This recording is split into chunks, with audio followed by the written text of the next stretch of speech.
Hola viajero, ¿qué tal? Aqui é Mayara, tu maestra de espanhol, e na aula de hoje nós vamos falar sobre o verbo tener e haver. Essa é uma dúvida muito comum entre os brasileiros, porque em português eu posso falar: tem alguém aqui? Há alguém aqui? As duas formas são corretas na linguagem coloquial, mas no espanhol só tem uma forma de dizer isso, e você vai entender hoje como usar e quando usar hay e tiene. Vamos entender hoje? Direto ao ponto? Bom, então se você é novo aqui e ainda não me segue, já me segue aqui neste canal.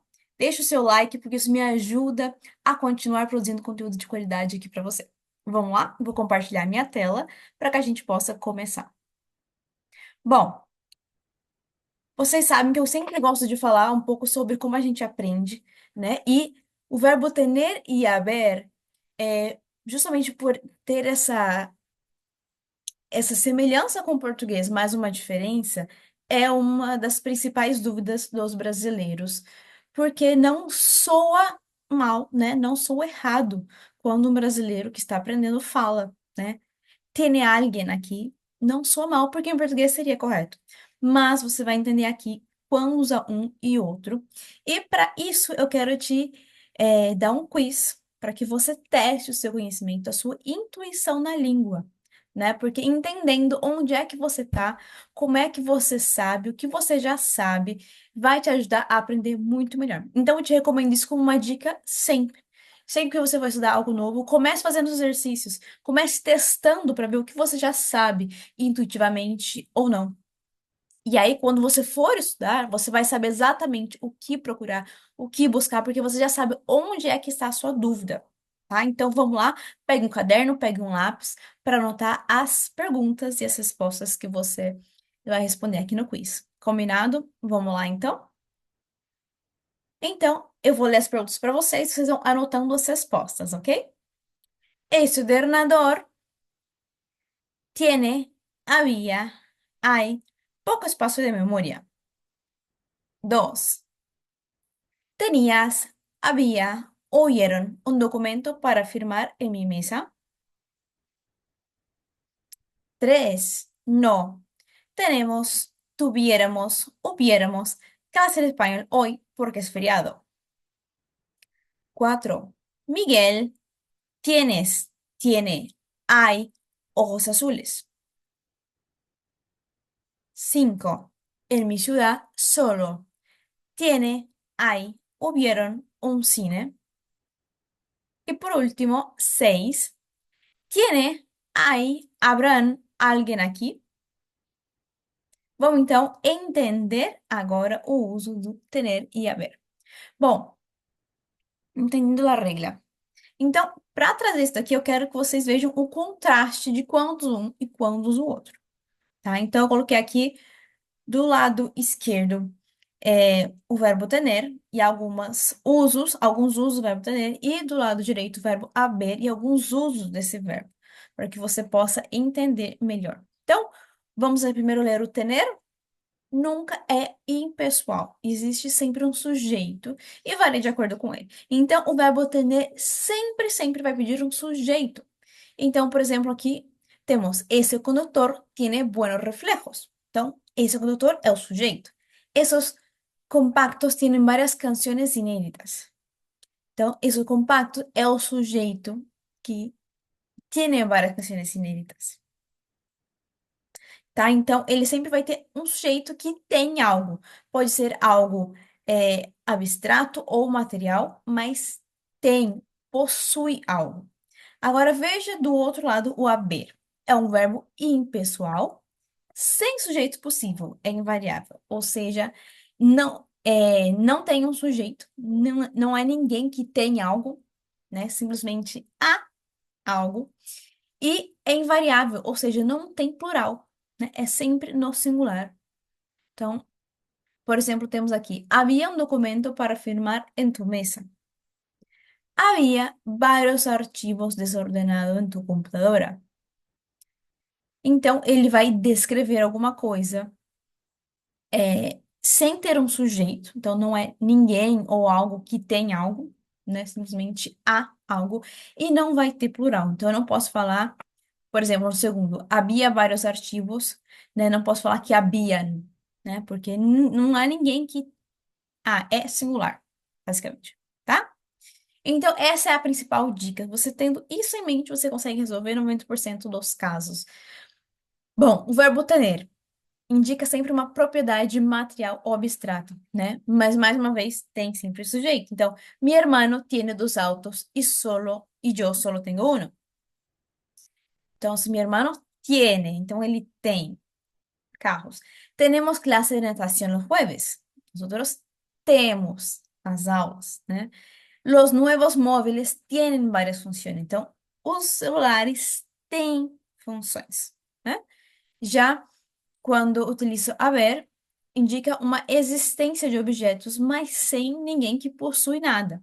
Então, em minha oficina há quatro linhas telefônicas. Então, veja que, por mais que seja na oficina, é na oficina, não é a oficina que tem. É na oficina. Em minha oficina. Em minha oficina é um lugar e não um sujeito. O próximo, en aquella época não havia ferrocarriles. É en aquella época, né? Naquele lugar, naquele tempo, não havia. Então, ninguém tem los ferrocarriles, correto? Próximo, tener. Indica característica física. Esto es más claro, ¿no? Jorge tiene ojos castaños. Nuestra casa tiene dos baños. El terreno tenía 12.000 metros cuadrados. Então, o primeiro aqui está muito simples, né? Jorge tiene. Jorge tiene. Nuestra casa. Vocês podem pensar, mas não é um lugar? Sim, é um lugar, né? Mas aqui nesse exemplo nossa casa tem. No outro exemplo com a ver era en mi casa, né? Então, se eu mudar a forma de me expressar, muda também o verbo. Quando eu utilizo a casa como sujeito, nuestra casa tiene dos baños, é o verbo ter, tener. Já quando eu utilizo o lugar, né, como um lugar de fato, né, como uma locução adverbial, e então eu utilizo com a preposição en. Então, en nuestra casa, também poderia dizer, en nuestra casa hay dos baños. En nuestra casa hay e nuestra casa tiene. Então, muda aí se eu coloco essa casa como um sujeito ou apenas como um local onde há algo. Tener também indica uma atitude emocional ou sensações, né? Então, Jorge e Luis tienen ganas de conocer otros países. Yo tengo pena de esa gente. Tuvimos tanto frío que nos tapamos com dos edredones. Qual é a diferença aqui do português? Aqui, normalmente em português, nós utilizamos o verbo estar. Então, veja essa primeira frase.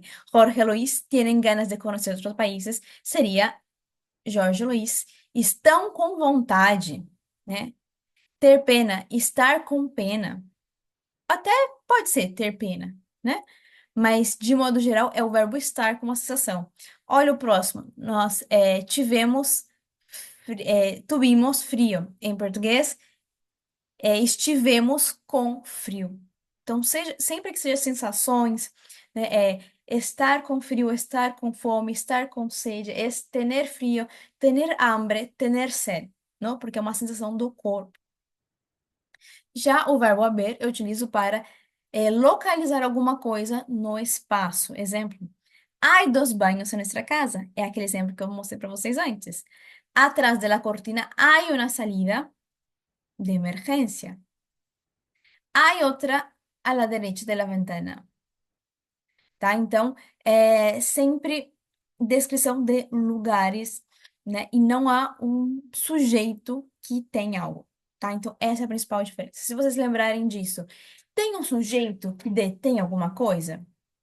Se não tem sujeito, mas há um lugar no qual eu estou descrevendo, então é haver. Se tem um sujeito, é tener. Tá? E se eu falo sobre emoções e sensações, eu utilizo o verbo tener e não o verbo estar, como em português, né? Que é estar com frio, estar com saudades, estar com sede. Em espanhol é sempre tener. Tener. Correto? Vamos então fazer um exercício para a gente entender isso na prática, como é que fica? Então, a primeira frase, la vendedora no autorización para devolver el dinero a los clientes. La vendedora no tiene porque é o sujeito vendedora que tiene autorización. Tiene. O segundo, en cada habitación del hotel, olha o lugar aí, en la habitación del hotel, hay um pequeno escritório, né? Tem uma pequena escrivaninha. Aí, próximo, el laboratorio, ya sí que es sujeito. El laboratorio tiene tres computadoras en red. Entonces, el laboratorio tiene. Marcela, también sujeito. Marcela tiene una hermana mayor. Sobre las paredes del pasillo principal, lugar, né? Sobre las paredes, hay valiosas pinturas. Veja que, tendo isso em mente, sujeito tiene localização em, sobre algum lugar, es a ver. Aí. Vamos então corrigir o nosso quiz. Agora, tendo isso em mente, fica muito mais fácil. Este ordenador tiene poco espacio de memoria. Ordenador sujeto. Dos, un documento para firmar en mi mesa. Había. ¿Por qué no puede ser no vieron? Porque está em plural, não?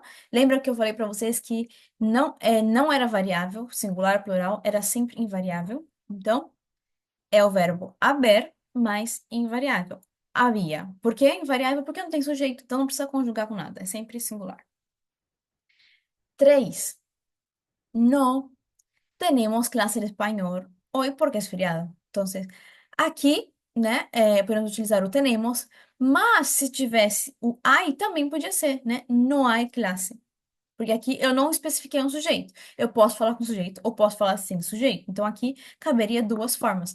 Mas com as outras opções que nós temos aqui, tuviéramos e hubiéramos, não daria certo por causa do tempo verbal, tá? Mas se fosse no presente, no hay clase de espanhol ou nosotros no tenemos, veja que eu mudaria o sujeito da frase. Se eu falo tenemos, nosotros é que tenemos clase.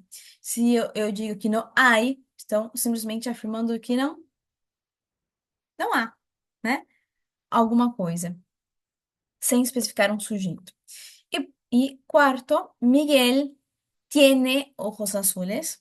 Então, tem que ser o verbo tener, porque Miguel é sujeito. Cinco, en mi ciudad, localização. Então, só pode ser hay. En mi ciudad solo hay un cine. Seis, tem algum sujeito aqui? Então, hay. Hay alguien aqui. Então, sempre que eu vou perguntar, né, se há alguém aqui, tem alguém aqui? Hay alguien aqui? E aí, agora ficou muito mais simples, mais fácil de entender. Bom, espero que vocês tenham gostado dessa aula. Se ficou alguma dúvida, por favor, deixe aqui nos comentários, né? Que eu vou fazer o possível para te ajudar e responder. E se você tem vontade de aprender sobre algum outro tópico em espanhol de maneira mais fácil e prática, por favor, deixe aqui suas sugestões aqui nos comentários do YouTube. Ou também lá no meu Instagram, @maestra.espanhol. E lá eu também faço um quiz para que vocês possam praticar essas mesmas perguntas que eu fiz aqui no dia anterior à saída da aula, para que vocês possam já praticar e ir pensando antes de vir para a aula. Correto? Então a gente se vê na próxima semana com mais uma clase de espanhol. Um gran beso e nos vemos. Adiós!